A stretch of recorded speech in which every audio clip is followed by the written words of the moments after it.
Hello guys, welcome to our YouTube channel best knowledge. Guys आज हम only 2 second में भिन्नों की तुलना करना सीखेंगे। गाइज इससे पहले भिन्नों की परिभाषा और प्रकार हम लास्ट वीडियो में पढ़ चुके हैं, जिसकी लिंक डिस्क्रिप्शन बॉक्स में है। तो शुरू करते हैं आज का हमारा ये वीडियो। अनुचित भिन्न। अनुचित भिन्न में अंश बड़ा होता है और हर छोटा होता है, इसलिए इसमें भागफल हमेशा एक से अधिक आता है। लेकिन उचित भिन्न में अंश छोटा होता है और हर बड़ा होता है, इसलिए इसमें भागफल हमेशा एक से कम आता है। इसीलिए अनुचित भिन्न उचित भिन्न से बड़ी होगी, क्योंकि अनुचित भिन्न में भागफल एक से अधिक आ रहा है और उचित भिन्न में भागफल एक से कम आ रहा है। अब हम दो भिन्नों की तुलना करेंगे। जैसे हमारा पहला क्वेश्चन है 3/4 व 8/7। यहाँ 3/4 एक उचित भिन्न है और 8/7 एक अनुचित भिन्न है। तो अनुचित भिन्न उचित भिन्न से बड़ी होती है, इसलिए 8/7 बड़ा होगा 3/4 से। अब हम दूसरा सवाल करेंगे। यहाँ 9/5 और 17/8 की हमें तुलना करनी है। 9/5 एक अनुचित भिन्न है और 17/8 भी एक अनुचित भिन्न है। तो यहाँ 9/5 जो बाईं तरफ है, बाईं वाले अंश का गुणा दाएं वाली जो भिन्न है 17/8, इसके हर 8 से करेंगे तो 9/72 आया। इसी प्रकार 17/8 के अंश 17 का गुणा 9/5 के हर 5 से करेंगे, 17×5 = 85 आया। अब 72 और 85 में गाइस 85 बड़ा होता है, जो कि किससे आया है 17/8 से। तो 17/8 9/5 से बड़ी हो जाएगी। इसी प्रकार हम तीसरा क्वेश्चन करेंगे। यहाँ 9/10 और 5/7 की तुलना करनी है, जो कि दोनों ही कौन सी भिन्न है, उचित भिन्न।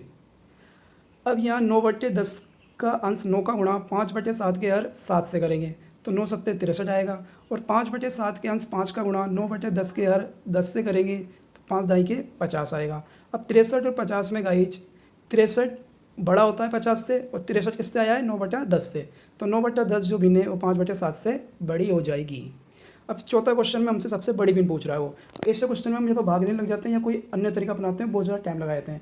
लेकिन सबसे पहले हमें यह देखना है कि कोई अनुचित भिन्न है या नहीं है। तो हमने देखा कि 9/7 जो है वो एक अनुचित भिन्न है, क्योंकि 9 अंश बड़ा है 7 से। और बाकी जो भी भिन्न है यहाँ पे वो सारी उचित भिन्न है। और हम जानते हैं अनुचित भिन्न उचित भिन्न से बड़ी होती है, तो सीधा ही 9/7 सबसे बड़ी भिन्न हो जाएगी यहाँ पर। अब आरोही क्रम असेंडिंग ऑर्डर ये बढ़ते क्रम में होती है, 3, 13, 21, 25, 29।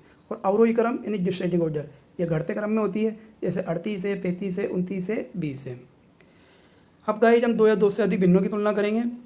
पहली स्थिति है कि जब हर समान और अंश भिन्न हो। तो जब हमारा हर समान और अंश भिन्न हो तो हम क्या करते हैं गाइस, जब हर समान और अंश भिन्न हो तो अंशों के साथ तुलना करनी पड़ती है, क्योंकि जो चीज़ समान है उसकी तुलना कर ही नहीं सकते, जो चीज़ अलग है उसी की तुलना करेंगे हम। तो हमने यहाँ देखा कि यहाँ पे सब में हर समान आ रहा है 5-5 और अंश आ रहा है अलग अलग आ रहा है। तो ऐसी स्थिति में जिस भिन्न का अंश छोटा होता है वो भिन्न छोटी होती है और जिस भिन्न का अंश बड़ा होता है वो भिन्न बड़ी होती है। तो यहाँ सबसे छोटा अंश 3 है, सबसे छोटी भिन्न हो जाएगी 3/5। फिर उसके बाद उससे बड़ा अंश 7 है, तो उससे बड़ी भिन्न हो जाएगी 7/5। फिर उससे बड़ी 9/5, फिर उससे बड़ी 11/5। इसको अवरोही क्रम में जमाएंगे। अवरोही क्रम में हम जानते हैं कि बढ़ते हुए क्रम में जमाते हैं। सबसे पहले छोटी भिन्न, उससे पहले उससे बड़ी भिन्न, उसके बाद उससे बड़ी भिन्न। तो इस तरह से ये आ जाएगा आपका आंसर।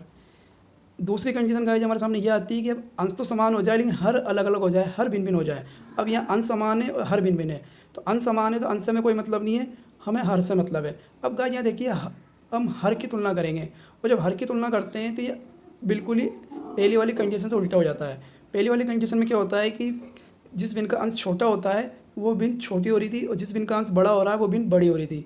लेकिन यहाँ क्या होगा कि जिस भिन्न का हर छोटा होगा वो भिन्न बड़ी होगी और जिस भिन्न का हर बड़ा होगा वो भिन्न छोटी होगी। जैसे कि यहाँ सबसे बड़ा हर है 15, तो ये भिन्न सबसे छोटी हो जाएगी। और सबसे छोटा जो हर है वो है 5, तो यह भिन्न सबसे बड़ी हो जाएगी। और फिर इसको आरोही क्रम में हम बढ़ते हुए क्रम में। और हम तीसरी स्थिति में चलते हैं जब अंश व हर का अंतर समान हो। गाइस इसमें हमें 2 चीज़ ध्यान रखनी कि भिन्न उचित है या अनुचित है। जब अंतर वाली स्थिति देखेंगे हम तो हमें भिन्न का भी ध्यान रखना है कि भिन्न उचित है या अनुचित है। तो गाइस हमने यहाँ देखा कि भिन्न उचित है और अंतर भी सब में समान आ रहा है 7-7 का। यहाँ देखिए 29 हर में से 22 अंश को घटाएंगे तो 7 बचेगा अंतर। यहाँ 23 में 16 घटाएंगे 7 बचेगा। यहाँ 50 में 43 को घटाएंगे 7 बचेगा। ये 39 में 32 को घटाएंगे तो 7 बचेगा। सब में अंतर समान आ रहा है 7। गाइस इसी प्रकार हम दूसरा उदाहरण ले सकते हैं इसका। जैसे यहाँ दूसरे सवाल में भी सारी भिन्न उचित है और अंतर भी सब में 1-1 का समान आ रहा है। देखिए 4 में 3 गया 1, 16 में 15 गया 1, 9 में से 8 गया 1, 22 में 21 गया 1। तो यहाँ भी वो स्थिति हो जाएगी जिस भिन्न का अंश छोटा वो भिन्न छोटी और जिस भिन्न का अंश बड़ा वो भिन्न बड़ी। अब इससे भी हम आरोही क्रम में जमा देंगे। गाइज अब हम दूसरी स्थिति देखेंगे कि जब अंतर तो समान हो लेकिन भिन्न अनुचित हो। पहले अंतर समान था लेकिन भिन्न उचित थी, अब अंतर समान है लेकिन भिन्न क्या है, अनुचित है। तो गाइज ऐसी स्थिति में क्या होता है कि जिस भिन्न का अंश छोटा होता है वो भिन्न बड़ी होती है, और जिस भिन्न का अंश बड़ा होता है वो भिन्न छोटी होती है। तो यहाँ सबसे छोटा अंश है 13, तो ये भिन्न सबसे बड़ी हो जाएगी, और सबसे बड़ा अंश है 95, तो ये भिन्न सबसे छोटी हो जाएगी। ऐसा इसलिए होता है गाइज क्योंकि ये भिन्न ही अनुचित है, यानी उल्टा काम करवा रही है।